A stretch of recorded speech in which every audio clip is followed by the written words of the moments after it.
శ్రీమాత్రే నమః. యమకృత శివకేశవ స్తుతి. కాశీఖండంలో యముని చేత చెప్పబడిన ఈ శివకేశవ నామాలు ఒక్కసారి చదివినా సరే అనేక జన్మలలోని పాపాలన్నీ పోతాయి. ఈ నామాలు రోజు పఠించే వాళ్ళకి యమదర్శనం అనేదే ఉండదు. యముడు స్వయంగా తన భటులతో చెప్తారట, ఎవరైతే ఈ శివకేశవ నామాలు చదువుతారో వాళ్ళ జోలికి మీరు పోవద్దు అని. ఈ యమకృత శివకేశవ నామాలను స్మరించే వాళ్ళు పాపరహితులై తిరిగి ఎప్పటికీ మాతృగర్భాన్న జన్మించరు.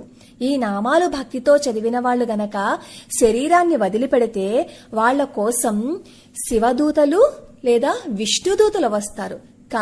అలాగే వాళ్ళకి శాశ్వత శివ లేదా విష్ణు సాన్నిధ్యాన్ని కల్పిస్తారు.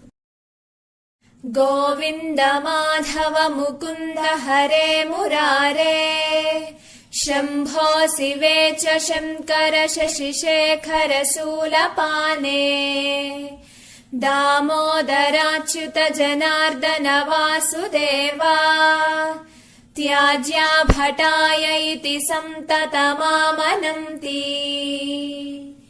గంగాధరాంధకరిపోహర నీలకంఠా, వైకుంఠకైటభరిపో కమలాబ్జపానే, భూతేశ ఖండ పరశో మృడ చండికేశా, త్యాజ్యా భటాయ ఇతి సంతతమామనంతి,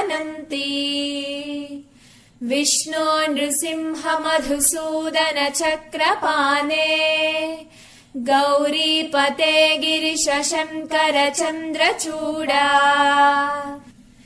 నారాయణాసుర నిబర్హణ సాంగపానే, త్యాజ్యా భటాయ ఇతి సంతతమామనంతి, మృత్యుంజయోగ్ర విషమేక్షణ కామశత్రో, శ్రీకాంత పీతవసనాంబుద నీల శౌరే, ఈశాన కృత్తివసన త్రిదశైకనాథా, త్యాజ్యా భటాయ ఇతి సంతతమామనంతి, లక్ష్మీపతే మధురిపో పురుషోత్తమాద్యా, శ్రీకంఠ దిగ్విసన శాంతి పినాకపానే, ఆనంద కందధరణీధర పద్మనాభా, త్యాజ్యా భటాయ ఇతి సంతతమామనంతి, సర్వేశ్వర త్రిపురసూదన దేవదేవా, బ్రహ్మణ్యదేవ గరుడధ్వజ శంఖపానే, త్ర్యక్షోరగాభరణ బాల మృగాంకమౌలే, త్యాజ్యా భటాయ ఇతి సంతతమామనంతి,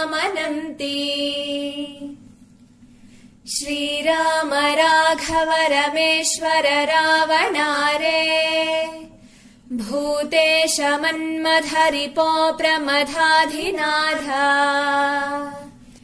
చానూరమర్దన హృషీకపతే మురారే, త్యాజ్యా భటాయ ఇతి సంతతమామనంతి,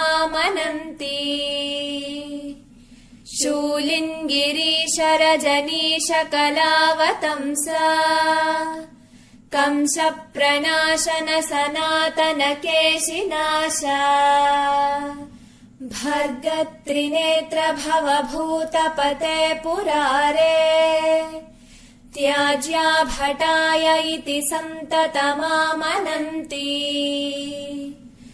గోపీపతే యదుపతే వసుదేవ సూనో, కర్పూర గౌర వృషభధ్వజ ఫాలనేత్ర, గోవర్ధనోద్ధరణ ధర్మధురీణ గోపా, త్యాజ్యా భటాయ ఇతి సంతతమామనంతి, స్థానో త్రిలోచన పినాకధర స్మరారే, కృష్ణానిరుద్ధ కమలానాభ కల్మషారే, विश्वेश्वरत्रिपथगार्ध्रजटाकलापा त्याज्या भटाय इति सन्ततमामनन्ति